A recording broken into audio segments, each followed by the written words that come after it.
Good day mga kapapa. Ngayon po ay nanonood kayo sa ating Legend of the Philippines Arnold Cable Vlog.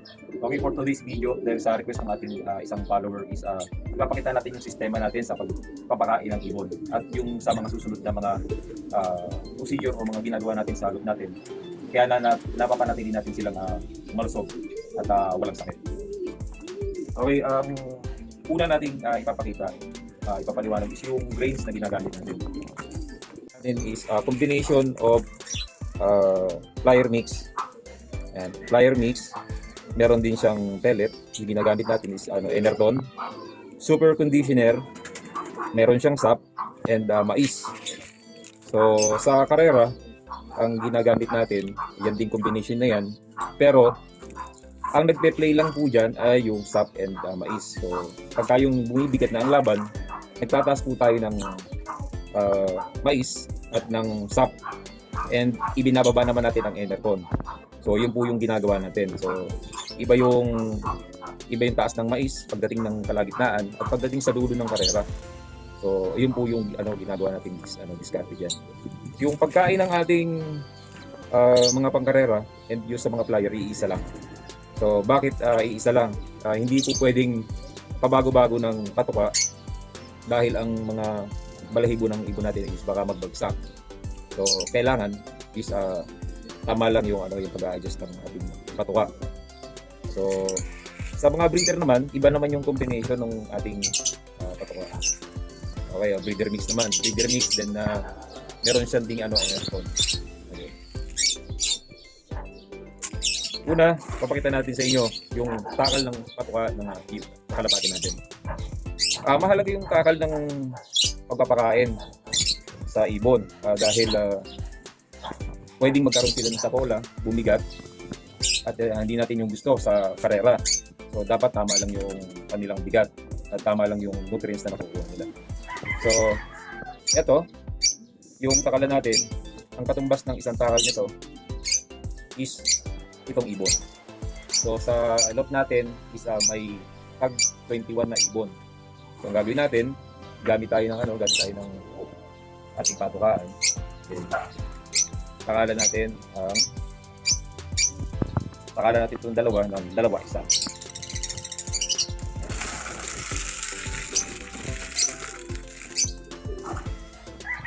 Itong pinapakita ko sa inyong grains is gamit na natin ngayong fourth lap derby ng ating mga ibon.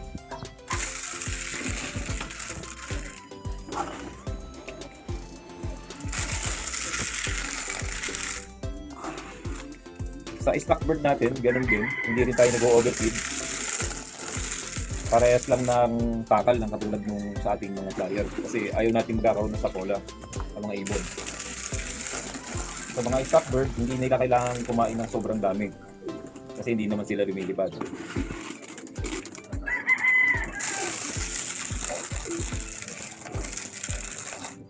Sa mga breeder, ganun din. Yung mga wala pang inakay, ganito rin yung takal. Pero nagdodoble tayo, meron pa rin silang merienda sa tanghali kapag tayo may inakay na sila. At saka depende dun sa laki ng mga inakay. So kapag yung first week, so meron tayong binibigay na konti sa tanghali. Then kapag yung malaki na yung inakay, is nagdadagdag tayo ng mga binibigay nating pagkain. Tara, pakain na tayo, papakita natin sa inyo kung gaano sila kagana kumain.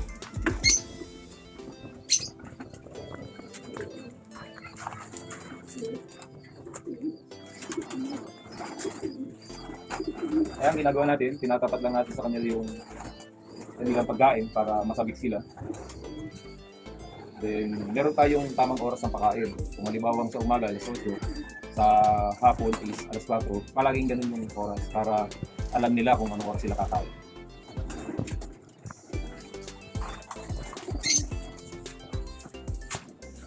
Ayan, kung makikita nyo, ang mga ibon natin is hanggang kumain. Hindi wala tayong makikitang mga ibon na pagpot. Puro sila mga masigla.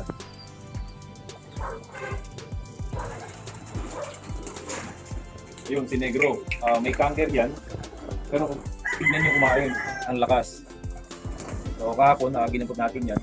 So yung pagkakaroon ng ganito is minsan naahawa sa crate or talagang tinatamaan sila kasi bumababa yung immune system.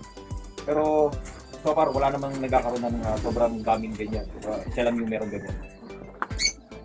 Ito nga pala station na to ay nandito yung ating mga panlaban. So lahat ng mga panlaban natin nandito. South and North, dito natin nilalagay. Pagka naman hindi natin sila gagamitin, nandito sila sa kabila.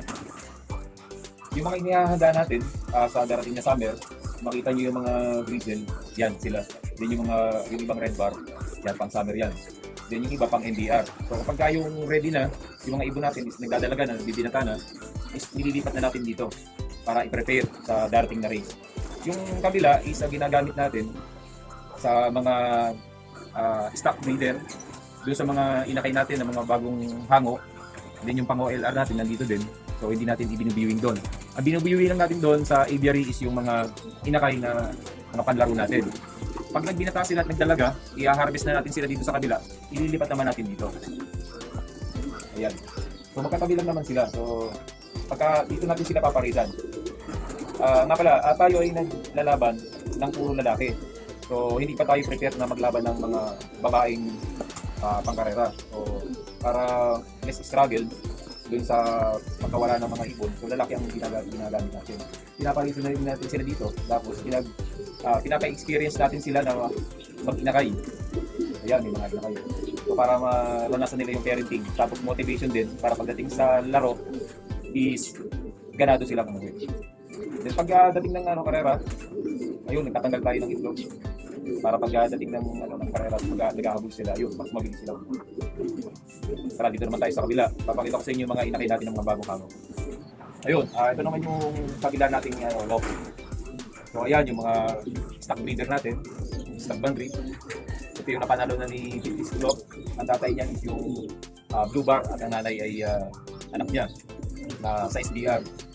Ito naman, mga inbreak. Ayan, anak ni Blue. Kasama na din dito yung pang entry natin sa OLR. Ayan, ready na silang tumuha. So, hindi natin kagad binibigay, sinasabik natin sila ng kaunti para meron silang gigil sa pagkain.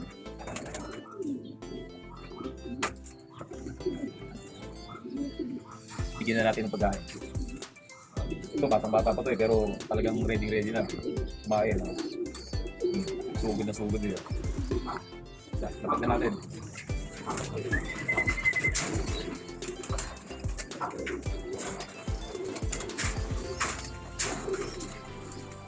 Ayan, sabik silang kumain.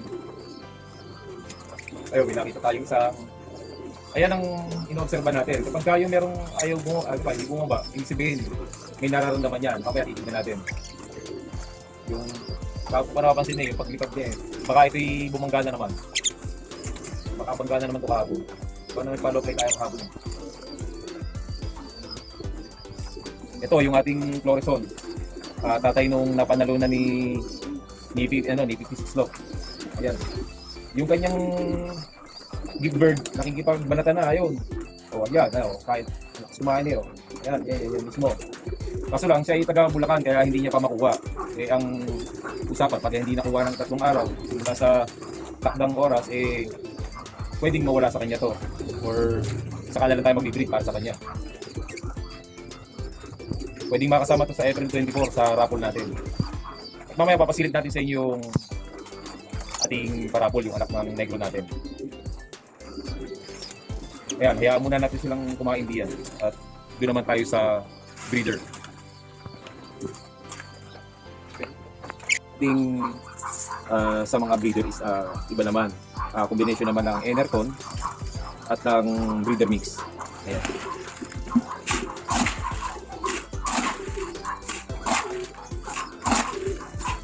Tara, bigyan natin yung ating mga... Ayun, kumuha tayo na para kay Blue.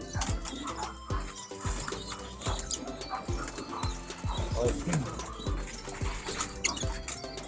Pakainin natin sila.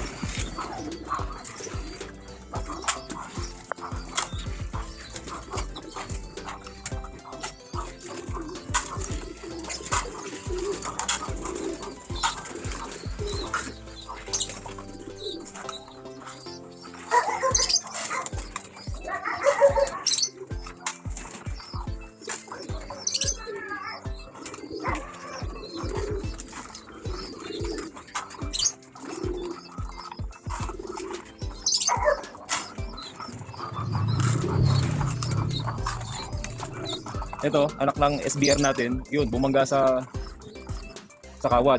Kaya yun, bali ang paa niya. At pinadiring na natin, ito dapat panlaro ng summer.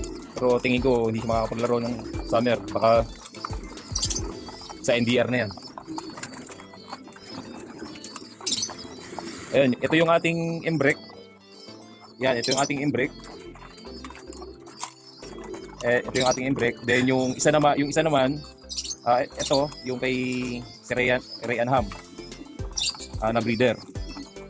Jamie Chua. Ito naman BDB ni Malyari Mulet at Pujukan ni Kalapating Gala. Ito naman ang Muliman na breeder natin from Emil Albaran. Ito naman ang embrake SBR. Dalawang to. Din yung sa ilalim, makita nyo blue bar, yung mga inakay, yan ay anak ni Blue na pangawa LR natin. Yung mga parents is Becca Earth, mga yaya is Becca Earth and Taiwan. Ayun, sisibatin. Ayan, sisibatin. Ito yung ating pair ng Muliman, pero yaya sila. Meron tayong Tipler, yaya. Yan, yaya. Ito, yaya din to. Ito, Becca Earth, tapos Tipler. Yung namang dalawang yun ay anak ng negro. Yan, dalawang yan. Anak ng negro yan. Yung isa dyan is yung pang raffle bird natin. Yung isa, yung babae.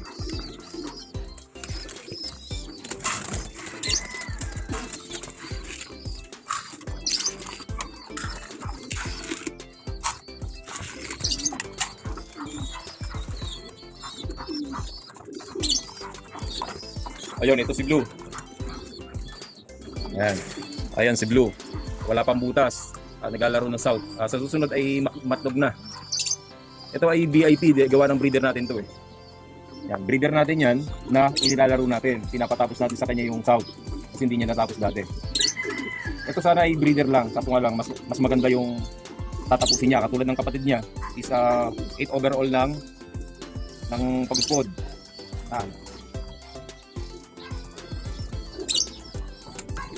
Tatapon na natin yung tatapon na natin yung natirang tubig. Papalitan natin.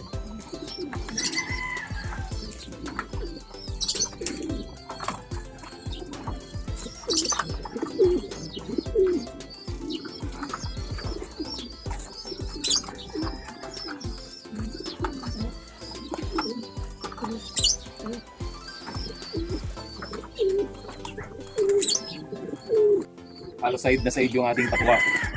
Then at the same time, hindi sila masyadong cool. So tama lang yung kanilang mga kinain. So kahit nasa stock bird sila, stock lot is hindi mako-compromise na magkakaroon ng sakola. Talagang maganda lang ang katawan, tama-tama ang katawan. At hindi ganun kataba. Yan, yun, mga anak ni Blue. Yan. Mamaya tatanggalin na natin 'to. Isang cause ng pagkakaroon ng sakit ng ibon is yung maduming pakainan. Yung baliling, yung salmonella. Pagka yung nataihan nila ito, tapos hindi nilinis. Kaya ang gagawin natin is, pagkatapos nila kumain, siguraduhin natin, natatanggalin natin to para hindi na maiputan. Walang ipot. Malinis. Pagpaglan natin ang konti, alis na.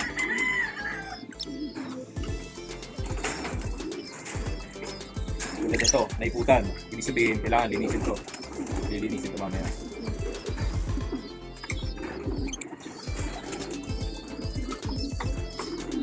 Para hindi magkaroon ng sakit ang mga ibon, sisipagan lang natin ang kaunti. Hindi yung kapag yung mali, nataihan, ahayaan lang natin, magpapakain tayo. Tapos kakainin nila yung katukan na nilagay mo. Tapos, magtataka ka, bakit may sakit yung ibon? So yun yung reason kung bakit nagkasakit ang ibon mo kasi madumi yung kakain.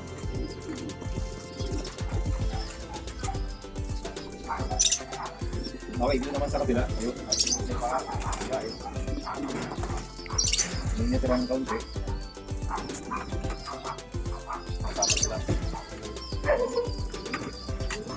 Tatanggalin na natin.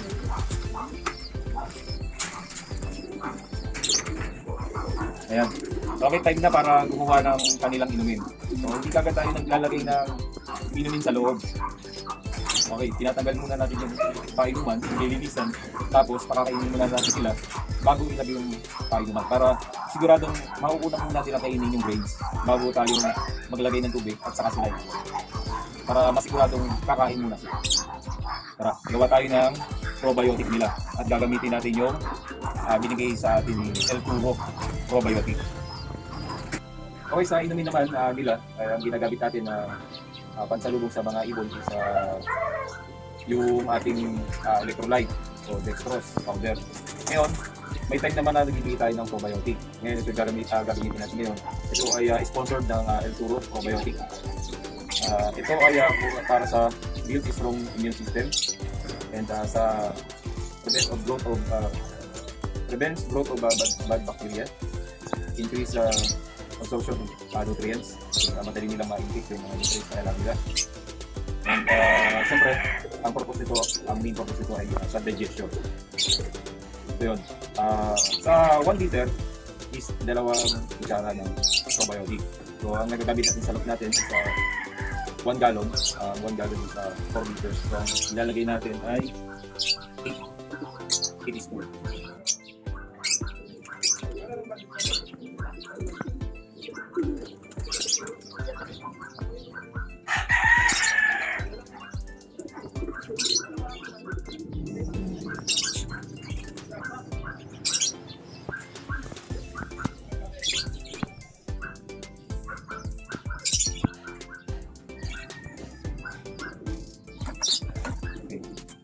It's good.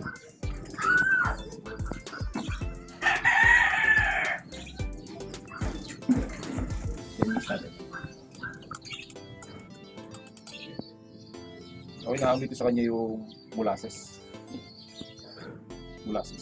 Ang molasses is selenium.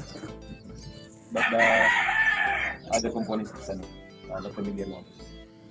Lagyan na natin.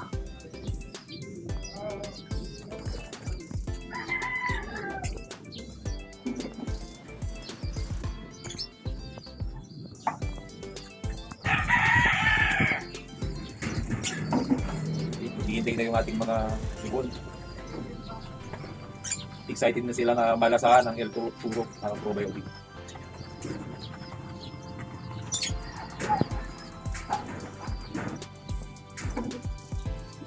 Okay, ang pagbibigay ng probiotic, kailangan ang ibon muna ay dumaan sa mga proseso.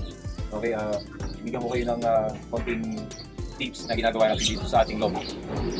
Ang paglilinis ng ibon, nag-uumpisa yan sa deworming. So magbibigay tayo ng pang-deworm sa kanila.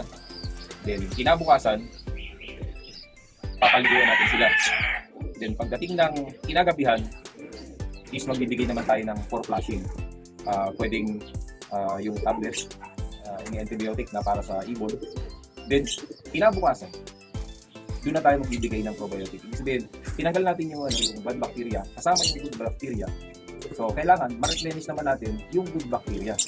So, kasi kapag nag-flushing tayo, nagdadamay yung good bacteria kasabay ng bad bacteria.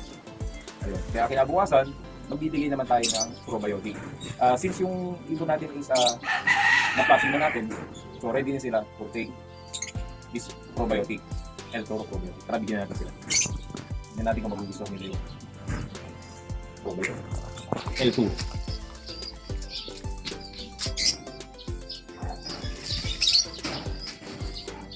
Pakita na pag nila. Nagkulay something brown yung kulay na tubig.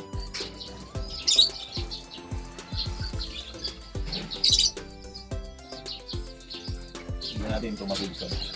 Yan na! Sila sana yun, parang makafollow sila sa kulay. Sarap yan. El Turo yan.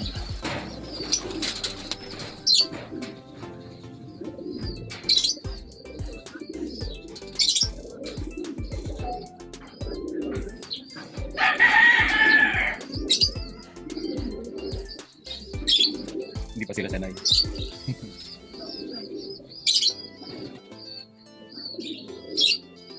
Dito naman sa kabila.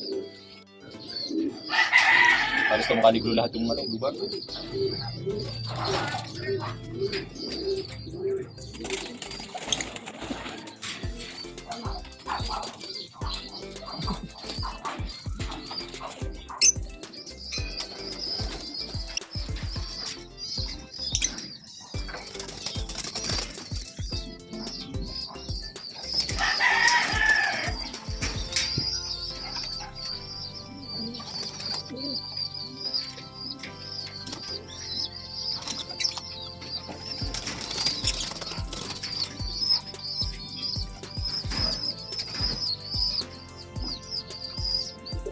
Okay, kanina pinakita natin yung actual na pagpapakain natin sa mga kalapate at yung kung gaano karaming ibinibigay natin at kung bakit ataka lang yung ating binibigay, okay, para hindi magkaroon ng sasapola ang ating mga alagang ibon. Okay, hanggang sa binigyan na natin sila ng painom at ginamit nga natin yung L2 probiotic. Then, dun sa mga followers natin na malaman yung ating mga ginagamit na gamot during derby. So, ito na sila. Ipapakita natin sa inyo. Isa-isayin natin yung kung paano natin ibinibigay. Okay, umorder tayo sa Lazada ng Ideal Pills. So, yung Ideal Pills, ginagamit natin to just in case ang ibon ay nagputik ang paa. So, ang Ideal Pills ay may content na nakakapagtanggal ng lason. So, pagka nagputik ang paa, sinasalubong natin ang ibon natin ng Ideal Pills. Nabibigay tayo ng dalawa. Okay, pahinga muna, painom ng electrolyte. Then, after ng pagpapakain, mabibigay tayo ng Ideal Pills. So kapag ka naman ang ibon na hindi naman nagputing ang paa, pero sobrang groggy o yung sobrang pagod, hapong-hapo at hindi maganda yung kanyang itsura, sobrang lungkot, ibig sabihin may mali sa kanyang katawan, ang binibigay naman natin is Vitabuli. Okay, ang Vitabuli naman, dalawa din ang binibigay natin. So ayun po ay depende sa pangangailangan ng ibon, pwedeng isa, pwedeng dalawa. Ngayon kapag ka sobrang groggy sila, sinasalubong natin yung Vitabuli, dalawa. Then, ito namang Champion Pills ang paggamit during basketing. Ito naman yung binibigay natin pabaon. So ito naman ay kilala sa nagkakaroon ng extra energy ang ibon at nakakapawi ng uhaw nila. Okay, ang lipad nila ay maaaring dire-diretso, nakakapagpapigil ng kanilang uhaw. Bibigay ng extra energy para makayanin nilang lumipad ng dire-diretso. Ito yung ginamit natin last pagod-pod kay si Batten. Kung saan complete flocking si Batten. Ito yung binigay nating pabaon, pasalubong. Pag nagputik ang paa, Ideal. Then, nag-accord na rin tayo ng Micosin. Okay, during ng lipad ni si Batten last time sa pagod-pod, hindi naman siya nagkaroon ng one eye cold. Pero tinignan na rin natin yung scenario na pwede siya magkaroon ng one eye cold. So ang ginawa natin, nagpunta tayo ng World Trade Center, bumili na tayo ng Micosin. Okay, ito ay binibigay sa ibon tuwing umaga. Okay, 3 patak. Okay, ito yung gamot sa one eye cold. Just in case na magkaroon ng one eye cold yung mga ibon natin, ito yung gagamitin natin. Then ito naman, nabili rin natin. Pwede rin siyang pang-recover, pero binili natin ito para doon sa mga breeder natin. So, no need na gamitin. Then, bumili rin tayo ng Voltflex. Okay, para katulad din ito ng mga ating pasalubong. So, itatry natin sa mga ibon natin. Since nandun na tayo sa mga product ng Rockdog, so nagkamat tayo sa pagbili nito para masubukan natin sa mga darating na race.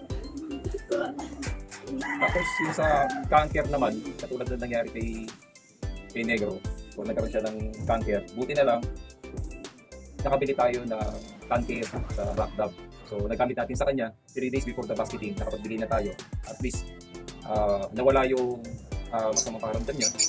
Then pag uwi nga, binigyan uli natin, then tinanggalan natin yung cancer niya. So saka lang natin ginalaw para makatupa pa siya kasi yun yung masakit sa ibon. Kaya yun, recovery siya. Then ayun, magdi-decide tayo kung ilalaro pa natin o hindi. Depende yun sa gagalawin ng kanyang health.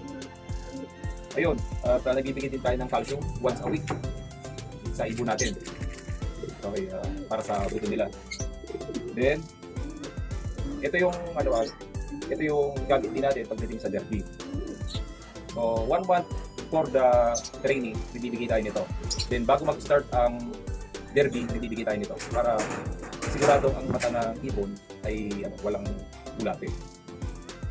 Tapos, kung sakaling ang ibon naman ay magtae, meron tayong salvo stock na pwedeng ibigay. Just in case na hindi kaya ng digestion at saka ng victory for digestion, is ayun, magbibigay tayo nito.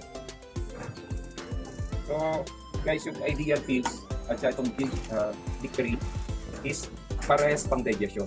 So, meron lang silang ibang content, kaya magkaiba sila ng ang pinagagamitan. So, ito para sa pagtanggal ng lason. Ito naman is para sa digestion nila. Pero ginagamit natin ito after mag-flushing. So, kinabukasan, gabi, nagpa-flushing tayo. Then, kinabukasan, yung digestion naman binibigay natin. Then, kinabukasan, after natin nagbigay ng digestion, okay, plain water na lang yung binibigay. So, dapat nakakapagpahinga yung kanilang sistema kasi hindi pwedeng dire-diretso yung binibigay ng gamot. So, itong mga to is alternative kung halimbawa may problema ang ibon. Ayun yung tinatawag nating pang-recover. Pero, kung halimbawa malapit pa lang naman yung karera, up to 150 kilometers, at hindi naman sila magkaroon ng sakit, kahit hindi natin dito bigyan. So, pagka yung malapit pa lang, pwedeng ibigay natin electrolyte lang.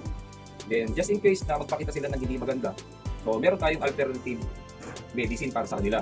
So, ito yung tinatawag na pang-recover. Kung halimbawa hindi kailangan, huwag bigyan. Tapos, hindi pwedeng dala-dalawa. Just in case na kinakailangan, kaya tayo nagbibigay ng dalawa. Pero kung kailangan, kung pwede namang isa lang, so isa lang ibibigay natin.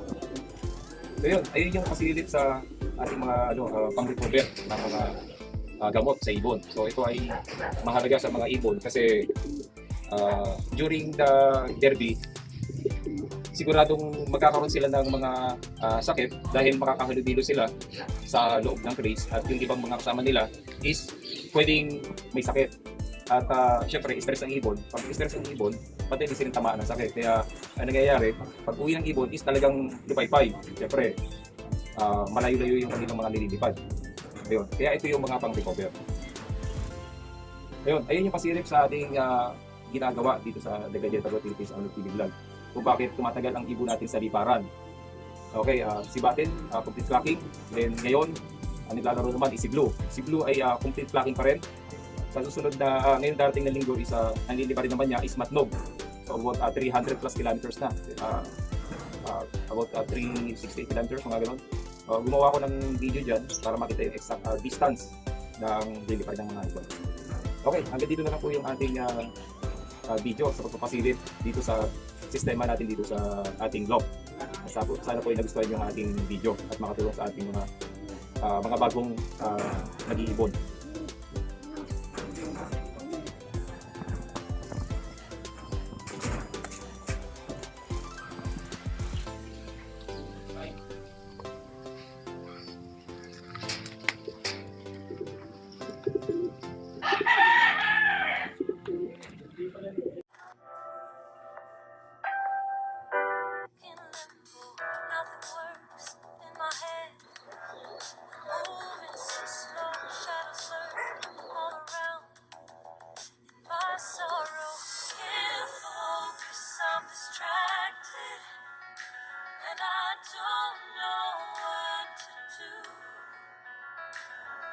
Each time